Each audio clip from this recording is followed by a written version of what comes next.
दोस्तों, welcome back your channel with classes. How do you feel connected with us. दोस्तों, मैं बताना चाहूँगा कि आज की जो खास वीडियो है बहुत ही खास है आपके एग्ज़ाम के लिए विशेष।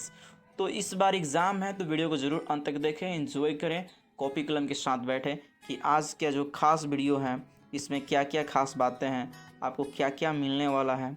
इस तरह चीज़ों को आप आसानी से सीखोगे। चलो तो दोस्तों स्टार्ट करते हैं कि आज जो भी आप पढ़ने जा रहे हो ये बहुत ही खास है। अर्थात मैं बताना चाहूँगा कि एग्ज़ाम में क्या क्या आता है। आप जानते हो कि आपका ऑब्जेक्टिव क्वेश्चन आता है, सब्जेक्टिव क्वेश्चन आता है, समरी आता है, ये तो पता है ना। तो आज समरी तो कहने का अर्थ है सारांश। आज जो हम लोग करने वाले हैं वो सारांश करेंगे, जो आपके चैप्टर का नाम है बातचीत, जिसके लेखक कौन है, बालकृष्ण भट्ट। इनका जन्म जो है आप देख पा रहे हैं, इनका जन्म जो है 23 जून 1844 में, मृत्यु इनकी हो जाती है 20 जुलाई, ठीक है ना। और ये रहने वाले कहाँ के होते हैं मेरे प्यारे बंधुओं, तो इलाहाबाद उत्तर प्रदेश के रहने वाले होते हैं, ठीक है ना। और आप जानते हैं, जैसे कि आप जानते हैं, इन्हें आधुनिक काल के कवि कहा जाता है। और किस युग के कवि थे जी, तो भारतेंदु युग के थे, ठीक है ना। इनकी माता जी का क्या नाम रहता है, सॉरी कवि नहीं थे, याद रखिएगा, ये हमारे लेखक थे, साहित्यकार थे और निबंधकार थे, ठीक है ना। याद रखिएगा इस चीज़ को लेकर, ठीक है। और इनके पप्पा जी का नाम जो होता है बेनी प्रसाद भट्ट, याद रखिएगा पप्पा जी इनका नाम। चलिए स्टार्ट करते हैं। आज इसका समरी करेंगे जो एग्ज़ाम में 5 मार्क्स के आता है। गारंटी है कि आपके एग्ज़ाम में 5 मार्क्स आप लोग अच्छे से लेकर आओगे, फुल गारंटी है, इसकी सारांश करेंगे, ठीक है ना। चलिए स्टार्ट करते हैं कि आज का सारांश क्या है। अर्थात बातचीत का जो सारांश है लिखेंगे कैसे एग्जाम में। चलिए सारांश में जानना क्या आप लोगों को कि प्रस्तुत जो निबंध हैं, ये कहानी नहीं है, आप इसको निबंध बोलिएगा। निबंध जो है जिस बातचीत है जिसका लेखक कौन है, तो इसका लेखक में बात करूं महान निबंधकार बालकृष्ण भट्ट हैं। इस चीज़ को आपको सेव करना है दिमाग में। दूसरी बात कि बालकृष्ण भट्ट को, इसको क्या समझिएगा, को आधुनिक हिंदी गद्य के निर्माताओं में से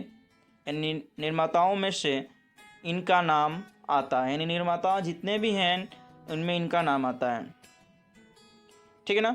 इन्हीं आधुनिक हिंदी गद्य के निर्माताओं में इनका नाम आता है, किनका, बालकृष्ण भट्ट का।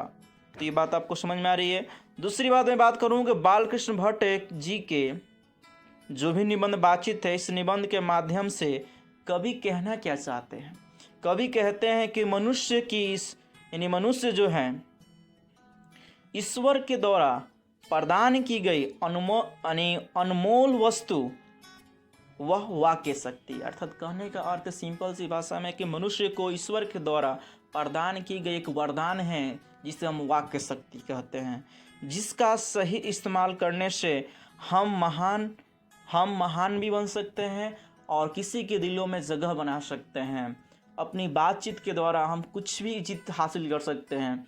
और वही बातचीत अगर गलत करते हैं, गलत तरीके से करते हैं, तो आप समझ सकते हैं इसके दुष्ट परिणाम क्या हो सकता है, इसके परिणाम क्या हो सकते हैं। वही बात है कि कवि क्या कहना चाहते हैं, ध्यान दीजिएगा। लेखक जो है बताते हैं कि यदि मनुष्य में वाक्य शक्ति ना होती तो ये सारा सृष्टि जो है ना गूंगी के समान होती। बात मेरे समझिएगा कि वाक्य शक्ति नहीं होती तो ये सृष्टि जो होती गूंगी समान होती। कभी ऐसे बातों जो है कहना चाहते हैं। देखिए पहली बात, इस सारांश का मुद्दा को पकड़िए, टॉपिक को समझिए क्या है क्या नहीं है। एग्ज़ाम में जब समझ जाइएगा ना तो खुद लिख सकते हैं, और खुद लिखने के लिए पहले समझना ज़रूरी है। तो आप अच्छे से समझिए और गारंटी के साथ है कि आप अच्छा से लिख पाइएगा, बात को समझिए, ठीक है। देखते हैं आगे क्या बात है। देखिए कह रहे हैं, देखिए बातचीत द्वारा क्या होता है, मानो कि सब लूंज पूंज अवस्था में कोने बैठा दिए होते। अर्थात कहने का अर्थ ये है कि कवि कहते हैं अगर वाक्य शक्ति ना होती तो सारा सृष्टि जो है गूंगी होती और सारे के सारे यहाँ वहाँ कोनों में जहाँ तहाँ बैठे होते। कवि कहना चाहते हैं, कवि नहीं कहेंगे, लेखक कहेंगे।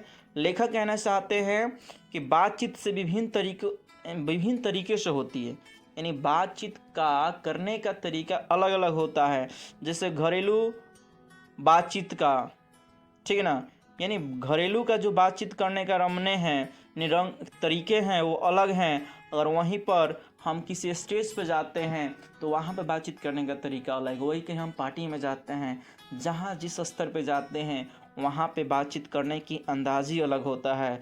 वहीं पे मैं बात कर दूँ कि आदमी अपनी ज़िंदगी में बहुत मज़े बनाने के लिए उसको खाना पीना, घूमना फिरना हर चीज़ की ज़रूरत होती है, पहनने की ज़रूरत होती है। उसी प्रकार मनुष्य की सुंदरताओं में ज्ञानेंद्रियों में वाक् शक्ति बहुत ही महत्वपूर्ण रखती है, बहुत ही महत्वपूर्ण स्थान रखती है।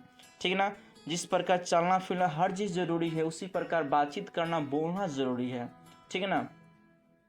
आप मुझे कमेंट बॉक्स में बताओ कि बेन जॉनसन ने क्या कहा था और आपके एडिसन ने क्या कहा था।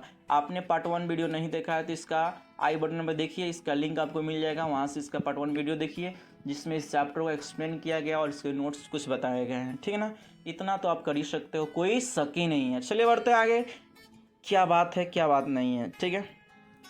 अब बात आ रहा है कि उसी प्रकार बातचीत भी अत्यंत आवश्यक है। कहने का अर्थ है कि ये बात यहाँ पर हुई है कि जिस प्रकार मनुष्य को चलना फिरना खाना और एंजॉय करना ज़रूरी है, उसी प्रकार बातचीत करना ज़रूरी है।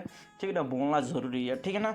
हमारे मन में जो भी कुछ गंदगी या धुआं जमा रहता है, अर्थात जो भी हमारे मन में अच्छाई या बुराई चीज़ रहती है, वह बातचीत के जरिए वह भाप बनकर बाहर निकल जाती है। मन में जो भी पीड़ाएं, मन में जो भी खुशी होती है, चाहे दुख होते हैं, उसे बातचीत के माध्यम से बाहर निकाला जाता है। मन में अगर दुख है, चिंताएं हैं, अगर हम उसको बातचीत करते हैं तो मन की पीड़ाएं जो होती है, चित्त जो होता है, मन जो होता है, हल्का और स्वस्थ हो जाता है। यानी कहने का मतलब हल्का हो जाता है और ठीक हो जाता है। मान लीजिए आपको कोई टेंशन है, बहुत ज़्यादा टेंशन है, आप किसी से अपनी बातों को शेयर नहीं कर रहे हैं ना, आप मनी में माने अजीब फील करेंगे।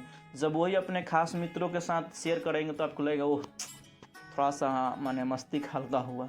उस दुख से, उस बात से हम क्या किए, उबरे, बाहर निकले। तो ऐसी सी बातें जो हैं आप एग्ज़ाम में अच्छे से डील कर सकते हैं। अगर मेरी बात को भी सुन कर आप लिख देते एग्ज़ाम में ना, बहुत अच्छा नंबर मिलेगा।